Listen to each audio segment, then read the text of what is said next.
today, Trulioo is at 2021 market value, quite extensive. Oh yeah, it raised a Series D round, which was one of the largest in Canada, and put it at a valuation of just shy of $2 billion in 21. Yeah, very exciting. Amazing. One of those things you dream about and you think about and you aim towards, but we were very fortunate to be able to have experienced that. Hello, I'm John Brink, and we are podcasting on the Brink from downtown Prince George, British Columbia, Canada. And everybody around the world knows where Canada is, obviously, and they know where British Columbia is, but where is Prince George? Well, and again, everybody knows where Vancouver is. We are 500 miles north of Vancouver, and beautiful British Columbia. It's in the center, and for our European friends, it's about 800 kilometers. So today, a very, very special guest. Her name is Tanis Jorge, and she is an interesting person in many ways. She is a serial tech entrepreneur and a leading advisor on startup founders of companies and entrepreneurship, and an entrepreneur extraordinaire, co-founded a number of partnerships. And so welcome to the show, Tanis. Hi, John. Thank you for having me. So you We're have on the opposite sides. Normally I'm in Vancouver, so. Yeah. So you are interesting because I gave you some of some of your elements, but you're also an author, a speaker, and and those kind of things. So give us your background. You were born where, and then you were educated, and fairly early in your life, you started the route towards entrepreneurship, coincidental, by meeting a person that you stayed with, working together for the next 10 years. So maybe just give us a feel of how this all evolved. Yeah, absolutely. Wow. My journey actually, yes, I was born in Canada.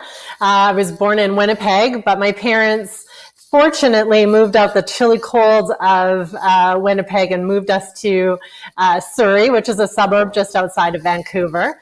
And so I grew up there, the youngest of three kids, the baby, if you will. And just really had a great childhood. My dad was very entrepreneurial through his career and very sales focused. So I often share the story that my dad was at a time in his life a door-to-door vacuum cleaner sales. And I don't think there's too many jobs out there that require you to be great at sales than that.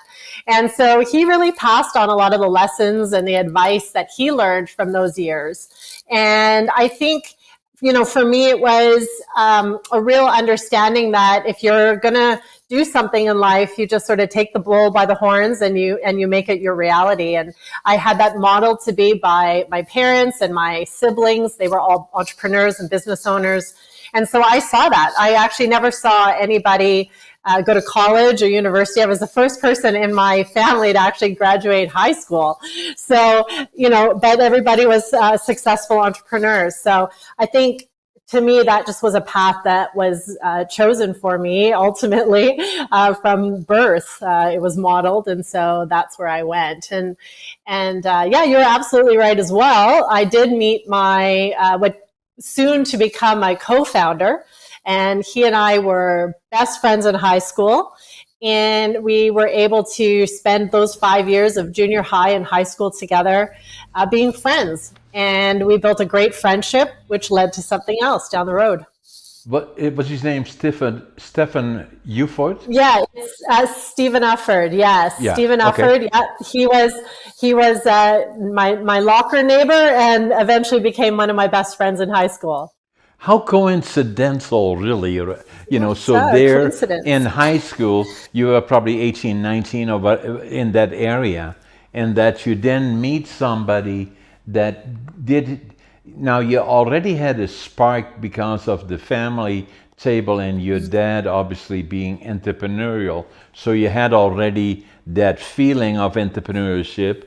It requires that touch. You had that in you by birth, maybe somewhat already, but in particular because of your dad.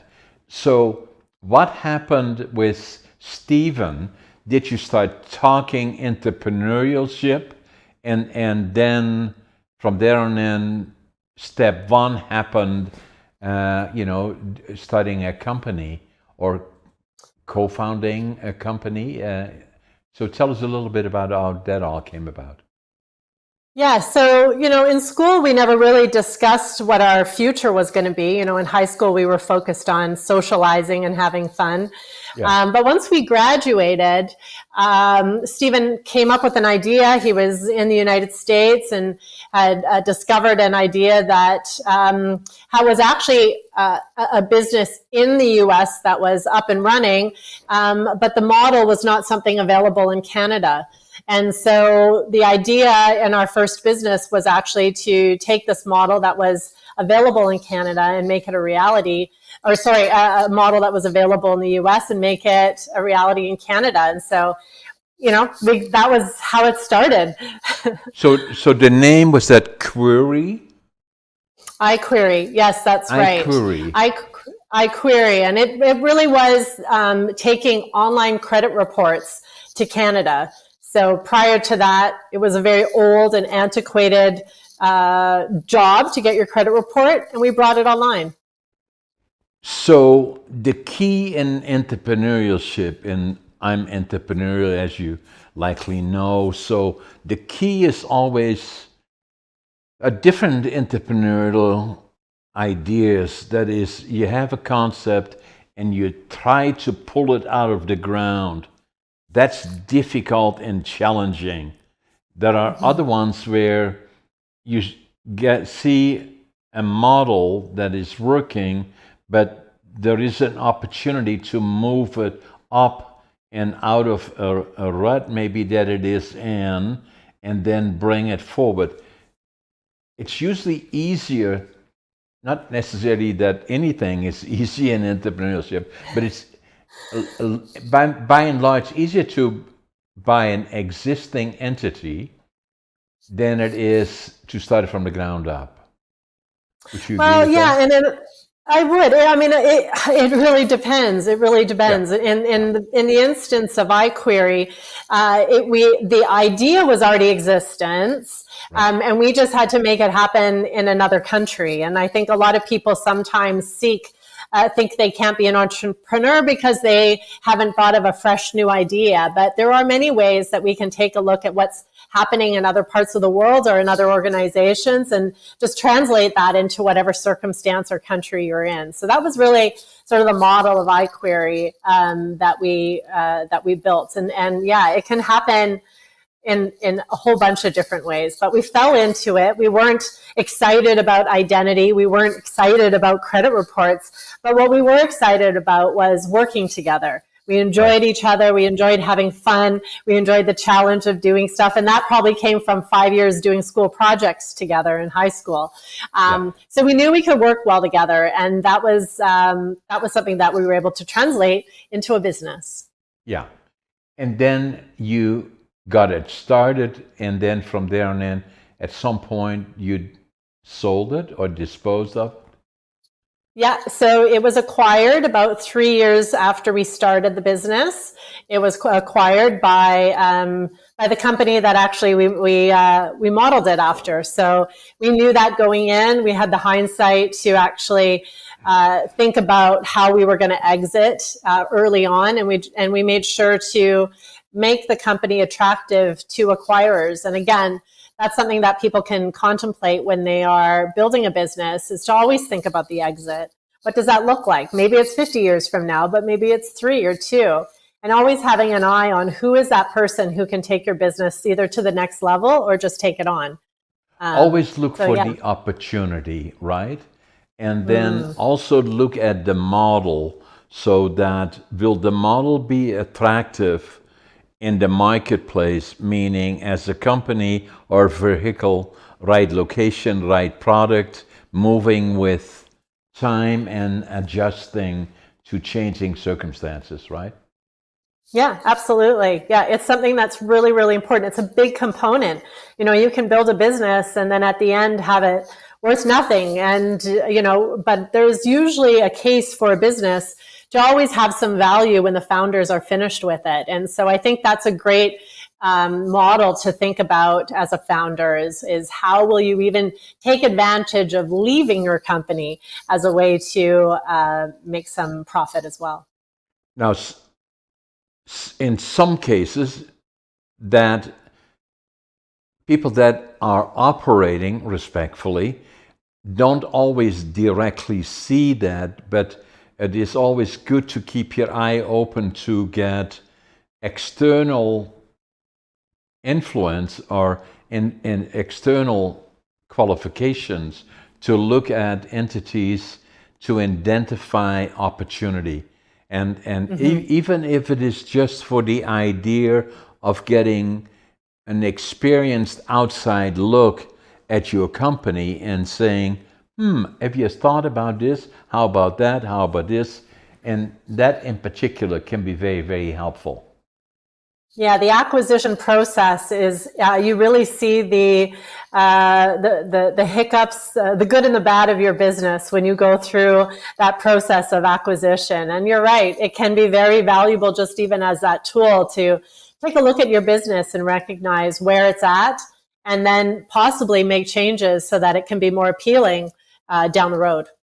Yeah, and in terms of value and in terms of to nudging it towards marketability of the business is very important, and outside influence is usually helpful. So you got out of that. Then the next thing that I see is WCB Data Services, and so what was that all about? Yeah, so that was actually our ability to take a credit bureau that was in Canada that needed to grow its market. And so we went in to help them expand across the nation. And then we helped to orchestrate their acquisition. And so that too was something that we built with an eye of where we would end things and at what point and who would be the acquirers. And really working with, at that time, a family business and helping them to really see the value of their business that they had built for many decades, and to help them find the right purchaser of their family business as well. And that again, to get the best value is by using external expertise, usually to identify valuations in areas that may have not been looked at as quickly or as well as it could have been. It usually involves getting a company ready for the marketplace, is to put together valuations and even more importantly, looking at market potential and kind of planning forward. And it's expertise that can be very valuable to companies that are contemplating exiting for whatever reason, to be ready, because the process is fairly streamlined in terms of what a potential buyer is looking for, or even offering something that they may not have recognized by the marketplace, and then presenting it to potential people, organizations inside the marketplace. So for how long did it take you to put that together and get it to the market? Yeah, that was about another 3 years. Each of our businesses over the course of 10 years took about 3 years each before they were each acquired. So 3 years was our lucky number for a period of our career. Right. And then you had another one that was Ferris Global Strategies. Yes, that one too was an opportunity for us to assist another corporation to expand into other territories. Specifically, that one was in identity fraud products, and they were already working globally in other countries, but they had their eyes set on Australia and Canada, two places that we had a really great network, and so we with that partnered with them and helped them facilitate that expansion. At which point our organization became valuable enough for them to acquire and take on themselves. So that was our third business as well that was acquired. So that was an amazing period of knowledge, expertise that you gained, and then you kind of went forward on your own, more or less, and then where did you go from there? Yeah, so those three, so that took our 20s up. So we started our first company in our early 20s, and we sold our third one at the end of our 20s. And so that was kind of a point where an inflection point where we looked at our lives and thought, okay, what is it we want to do? For me, at that point, I decided that I wanted to start a family and get serious on that side. So after we did that, we had two boys. Pretty short order, two boys through 18 months apart, and that was really what I thought was going to be the end of the entrepreneurship piece. But once again, Stephen had an eye to take on a new idea that we had, but to this time do it a little different. In the previous companies, we bootstrapped it ourselves, but the idea we had was, and obviously, as I mentioned, to have it acquired. But this time we were really looking to maybe build something that we could scale together and grow and see what that experience. So it was more about the experience that we were excited to take on. So off he went to Silicon Valley, down to Sunnyvale. And we really just sort of began that experience of working, pitching VCs, seeing our company beyond just an early acquisition, but what could it possibly look like if we grew it and made it a global company of value. So we started with that, and over about 2 years it took us before we raised our first round. Again, that was an investor, Blumberg Capital, who is based out of San Francisco. And we got our first check, and we brought those funds up to our headquarters in Vancouver and began to build Trulioo, which went on to become one of the world's largest identity verification companies. What is company identification mean? Yeah, identity verification. So basically, it's the opportunity to have companies verify individuals for AML or KYC compliance. Typically, we are not able to just move money and funds without some sort of regulatory action that is required just to verify who we are. So that was what Trulioo went on to do. So, what does it do then? It transfers large amounts of monies between banks, or No, is there a no, step it in between? basically, yeah, so basically we help verify individuals for organizations who need to Okay, know who their customer is on the other side. So okay, it's a data-driven business okay, in the identity space. Yeah. okay, okay. So that was relatively new as well, as a company, and it became quite successful, right? That's correct. Yes. There was a lot of organizations who had data sources on individuals, but Trulioo was really had a goal and a mission to be able to take those data sources globally and expand it from there. So that was sort of the vision of Trulioo, and to streamline it in the new online environment.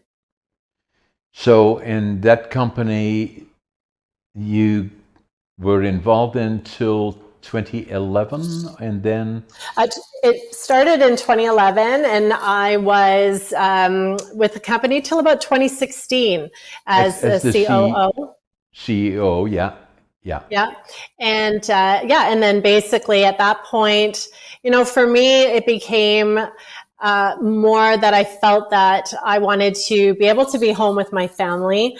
It's really tricky to balance yeah, both roles in life as a mother and a wife and a right, friend, and then also being a founder. There's a lot as well. And so at that point, for me, it was important to find someone who could step into my shoes, who had a lot of experience in scaling a company beyond. And so, I think that's another point for founders to consider: is at what point are you no longer the best person at the helm of your company? And that's a hard decision to make, because any entrepreneur knows your business is your baby.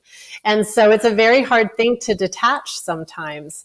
And so yeah. that was tricky.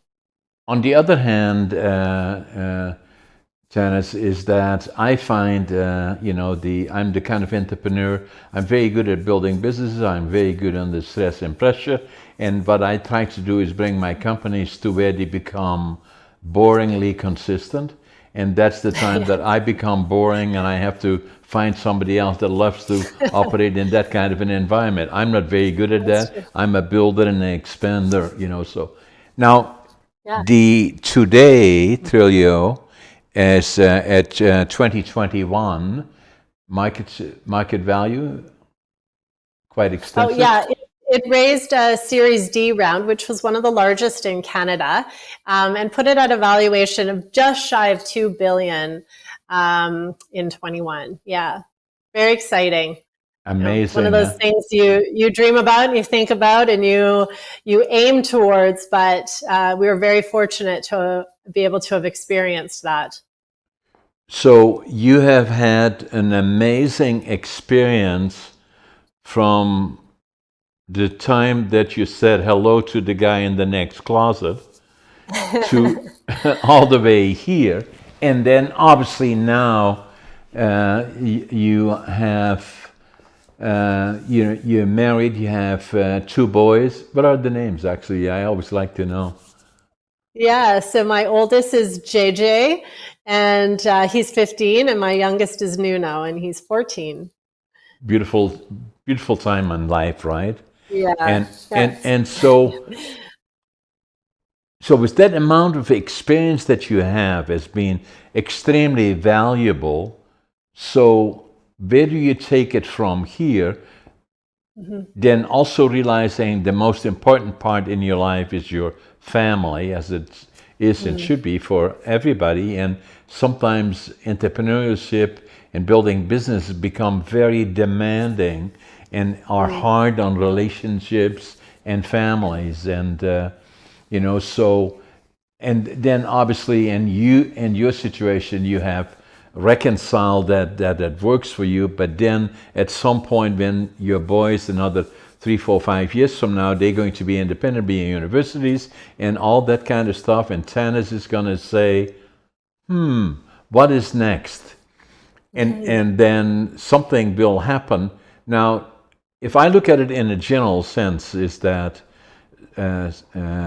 being in the San Francisco area, all the computer technology and all the entrepreneurship there, is that, and looking at AI and artificial intelligence and all those other things that are going to change the world around us and are going to change the businesses.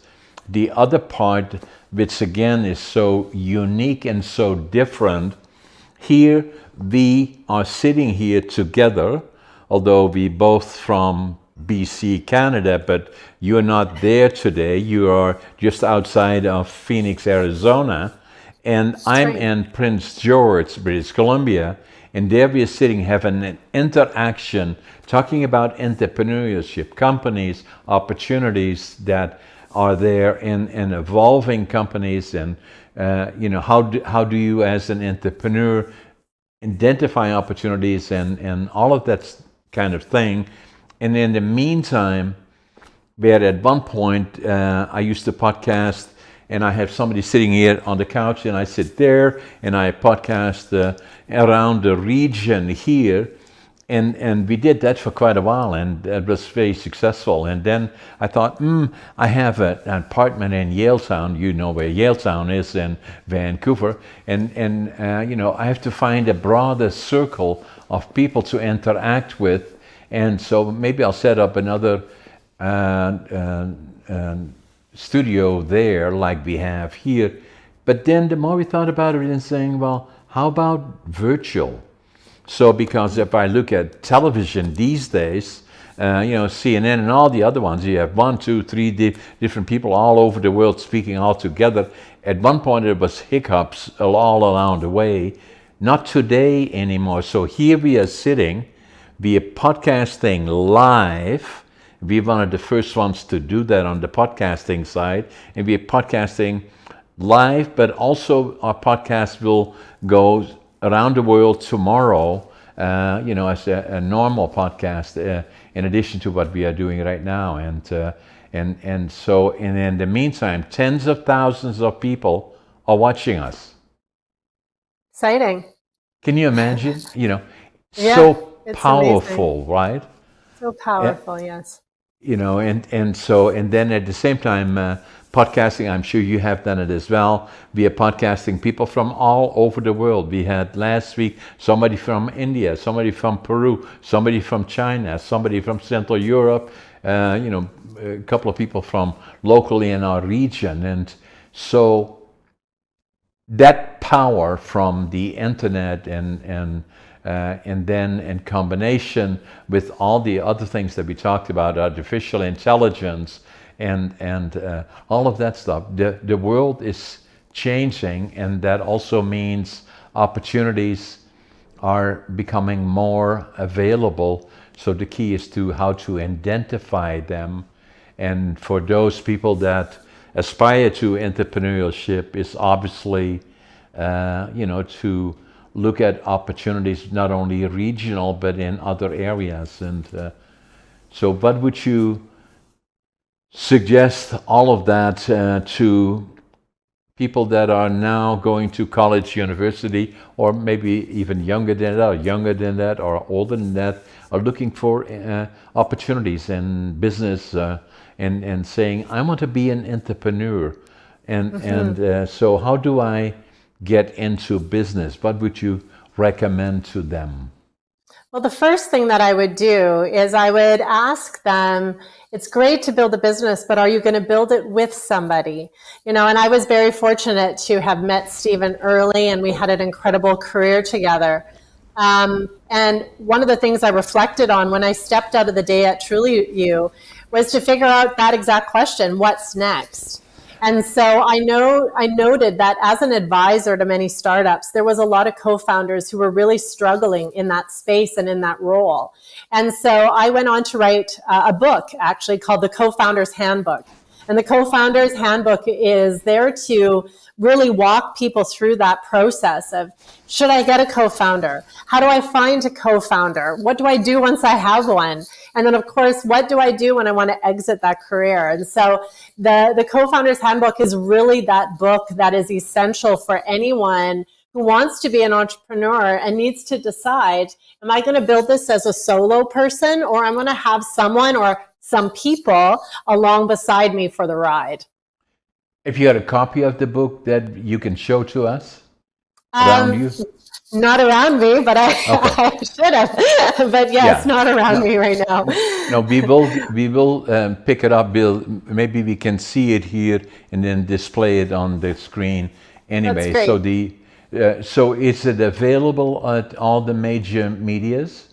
It is. It's available in every format, in audio and hard copy and paperback and electronic, on every platform out there. Yes, there it is there. There it is. So it's, it really, when I wrote it, it was actually to be a book from the trenches. This is from hundreds of interviews of people who have been in a co-founder partnership, who have succeeded and failed, and their advice and wisdom. of how they made it work or why it fell apart, along with the wisdom that I found was why it could be that Stephen and I could build 4 businesses together over 25 years and still be friends at the end of the day.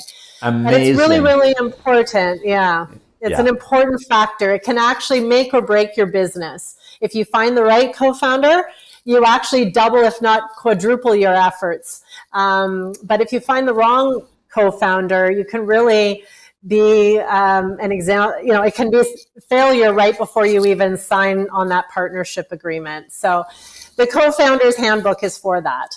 Yeah, and that's again very, very important, because if you have a partnership, if you wish, or another founder, then things will usually become challenging if you start something from the ground up. When it is smaller, you try to build it, because it's very demanding on time, but also in terms of resources. And are you willing to step up to the plate if the bank calls and say, we need more security or whatever it is? That's all part of business. Or you have to work 60, 70, 80 hours a week and dealing with problems and issues.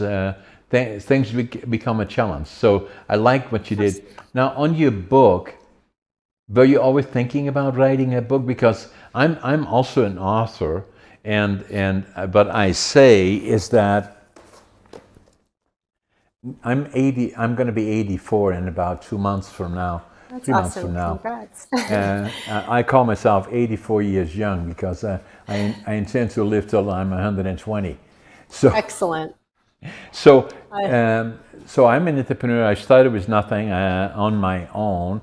I have about 10 different companies. I'm sole owner of it, but so things were challenging right from the beginning. So pulling it right out of the ground, which was not easy.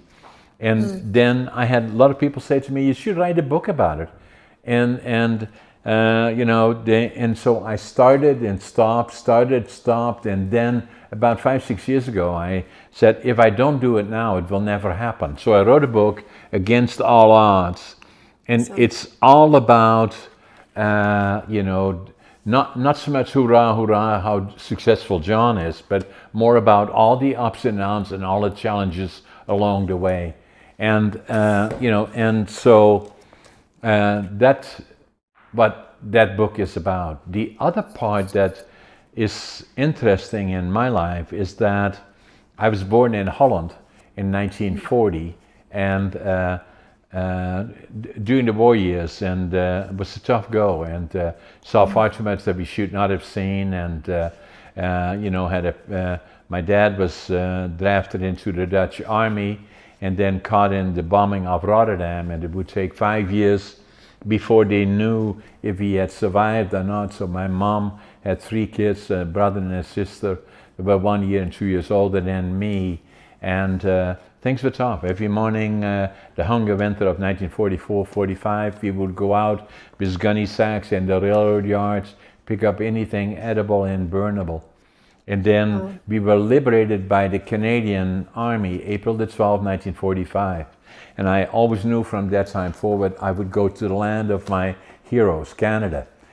I tried to go when I was 17, and then my parents wouldn't let me. I was drafted into the Dutch Air Force for 2 years, and then, as I said, my academically I was not a success story. I failed grade 3, and I failed grade 7 3 times. And then they said, "What are we going to do with this guy?" And now, some people said, my parents were beautiful people. Some people said, "Well, maybe you should be sending to the mentally challenged school." They didn't want to do that, so they said, "We'll get him a trade." Now, my dad worked in the lumber industry, and then my grandfather was a master carpenter. And then, but I always, even when I was here, I was going to go. I finally went to Canada when I was 23 in 1965. But I always kind of felt, in a way, that I had failed, and I had to prove to me that I could do it just as well as my friends that had gone to college and university. So Yes. I left. I couldn't speak the language, didn't know soul, didn't have any connection at all. And I knew I wanted to go to British Columbia and build a lumber mill. And so when I came to Vancouver in 1965, I went to the immigration office there. And fortunately there was a German fellow, I could speak some German. And I said to him, but I wanted to do it. I said, I want to build a lumber mill. He said, go to Prince George. That's the boomtown. So I did. And I took the bus to Prince George. And when I came off the bus, I can still see the Greyhound station here, now nearly 60 years ago. And I came off the bus, and I had my suitcase, 3 books, 2 sets of clothes, and then I counted my money at least 3 times. I had exactly $25.47. I love it. But what I had lots of attitude. I'm always believing, no matter how tough things are, I always know tomorrow's going to be better. I avoid negative. I don't want nothing to do with. I have a passion. Whatever I do, I give it 150%. And work ethic, and what will follow is success. I work harder than anybody. Even now, I get up at 5:30 in the morning. I always think I'm late. I always make my bed, and and that's what I do. So what I was going to say, it took me 35 years already when in Prince George, when one day I went to a bookstore here in 1997, and I opened, and even then already, I've been successful, and everybody said, oh, you're so successful. I didn't feel that way. I still felt I had failed in some form. It didn't totally preoccupy me, but I had that feeling. So I picked up a book, and I opened the book, and the book's title was Driven to Distraction by Mr. Halliwell, Dr. Halliwell. Yes. And I opened the book and I looked at it. It was about ADHD, and I said, "Oh my God, that's me." Yes. And I wrote in the book in Dutch. Now I finally know who I am, and Wow. because of a stigma attached to it. And then it took Course. me another 5 years before I went to my doc. There was a personal friend that delivered our 2 daughters, and I went into his office, and he said, "Hey, John, why are you here?" I said, "I think I got ADHD." And so we checked it out, and yeah, I got ADHD. So that was in 1962. So I left school at 13, became a laborer. I'm proud of that today, but then it was kind of looked down at. And it took me 50 years to find out that ADHD played a major role in my life. And so the more I found out about it, the more I looked at it, and then I found the frequency of occurrence much higher than most people thought it was. It was thought to be around 8%. I believe it's probably more than 20%. Now, the interesting part is you are podcast number 252. 203, I did a podcast with Dr. Halliwell that wrote the book in 1993. I bought it in 1997. And so him and me, and there is Dr. Halliwell, is that so I talked to him about ADHD, obviously, and said to him that I believe that the frequency of occurrence is probably more than 20%. He said, "No, John, it's more than 25%. I agree with that. The other part that I believe in all the things that I've done in entrepreneurship and businesses, CEOs, and being involved in all kinds of things that I do, is that I believe that successful, and the operative is successful, entrepreneurs or CEOs, probably 50% of them ADHD. He said, "No, John, I believe 75%, and I agree with him." So I wrote a book about that. That's ADHD Unlocked. I love So, it. It's great. That's great. It's a superpower. It is a superpower, and that's how I look at it. Absolutely. It is. Absolutely. It's a valuable, if you look at it in the right way, there's a lot of things that you can appreciate about being able to look at things, multiple different things at different times, to be not necessarily equipped, but also not willing to sort of stay in one place, but look at other opportunities. I know that's a very special way to look at it as well. So yeah, that's an incredible story. Yeah, the way I usually look at it, Tanis, is that a lot of my friends that have gone to universities and studied business of all descriptions understand it, and it's usually in a box as how you manage and do this kind of thing. For me, I got my education on the ground, from the ground up, and I tend to look at it. I understand. I've always listened very closely and looked at how should a company or entities be managed, but I have a tendency to go outside of the box and say, what happens if we did this, or how about this doing that? It makes my friends that are used to live in the box sometimes very uncomfortable and say, no, you can do that, but that's what I do, and it has made me successful. So yeah, in many ways, so one of the things that we created, so once the book was written, we started a company called the Co-Founders Hub. And into what you say there, it's a very interesting perspective, because what I noted was that a lot of times people don't actually take a self-check on what it is that makes them an entrepreneur. What is the thing that that's going to make them succeed? What is some things about themselves that is possibly going to be a hindrance or a liability in their business?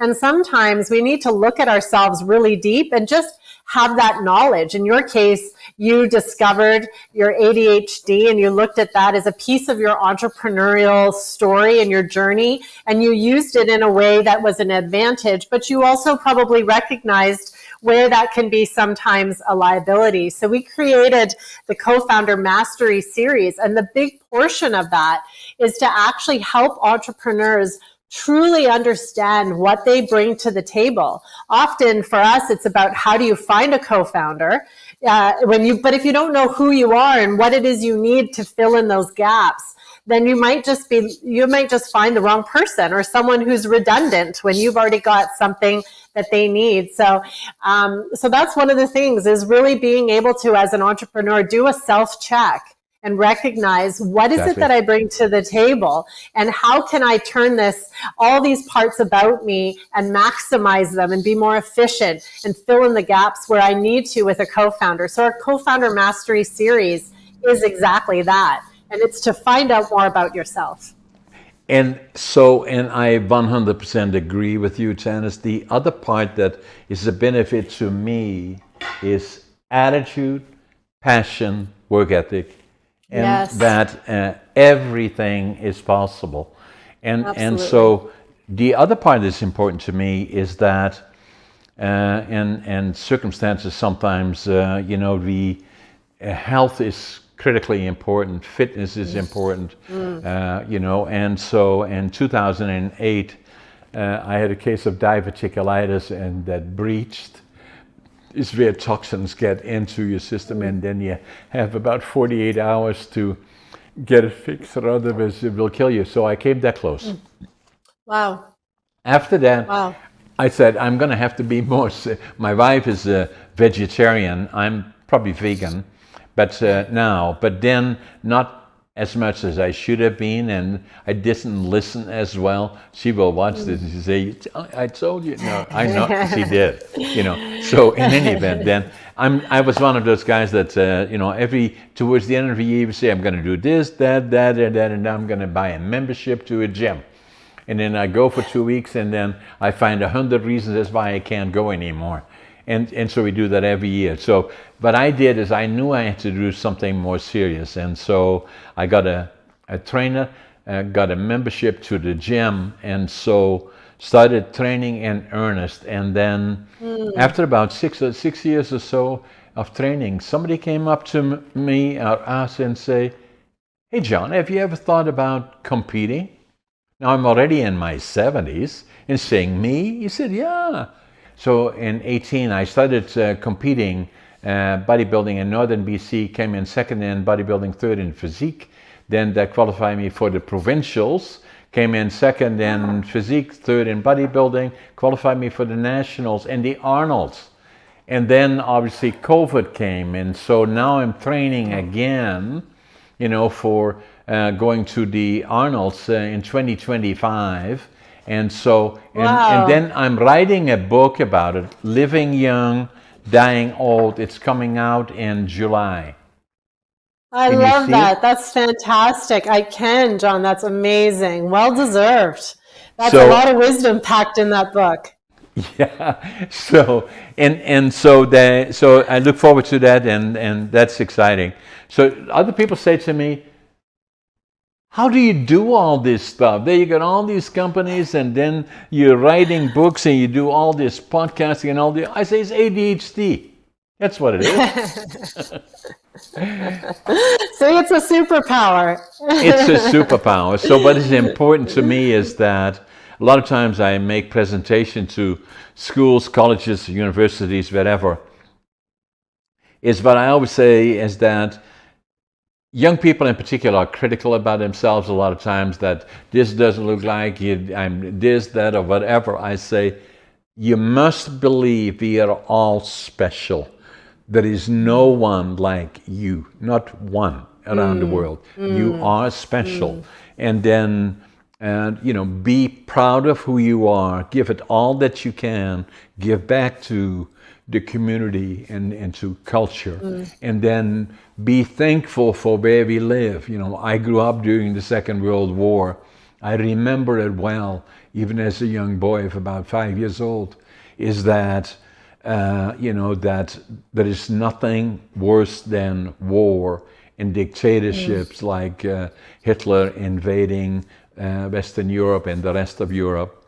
And then I fly around North America a lot.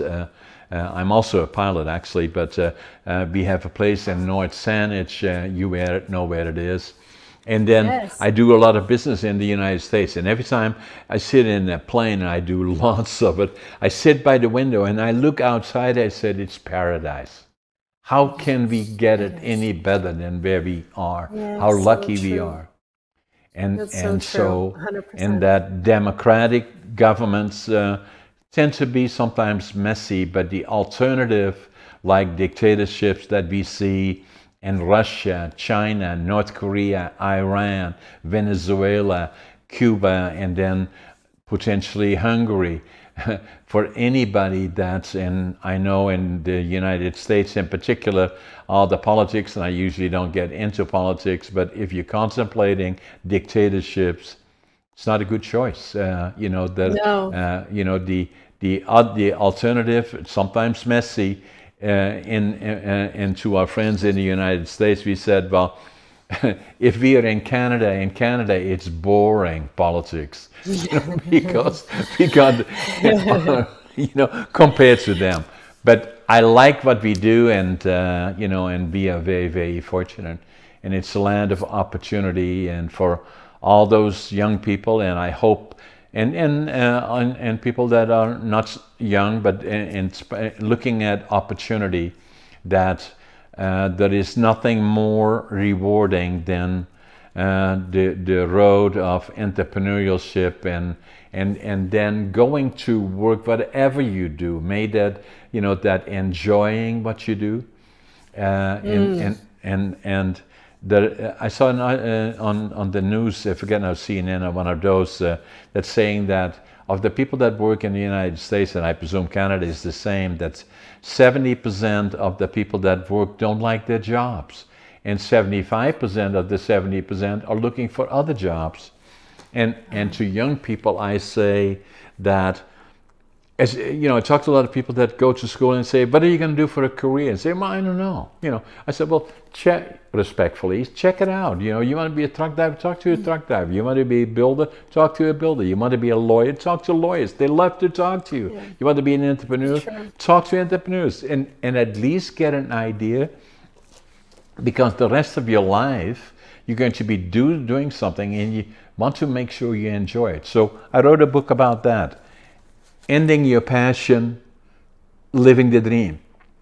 And finding Absolutely. your passion, living the dream, and saying, hey, John, after working for, well, for me, from 13 years, 70 years, you're living the dream. I sure am, even today. Yeah. That's amazing. And that we all would have that opportunity in our lives to be able to do what we love, and make money doing it. That's perfect. And how much more perfect that get. Now, the other thing I was going to mention to you here is that you can't probably see it, but if you could, which camera am I on here? That one. I'm going to see if you can see this. Can you see the price of this book? No, it's not yet. 25.47. Oh, fantastic. That's great. This one. That's it. I love that. That's very All my clever. books are That's great. 25.47. Yes, that's great. That's great. What an homage to, and such an important moment in your life, such a changing moment. Yes. Tanis, it was a pleasure to have you on my podcast. And for Yes, all thank you, those John. people watching us, like us, make comments, and subscribe to our podcast. And we try to bring more very interesting podcasts on all kinds of different topics. Again, It's amazing. Tanis, it was a pleasure. Great. Thank you, John. You take care. You too. Thank you. Bye-bye.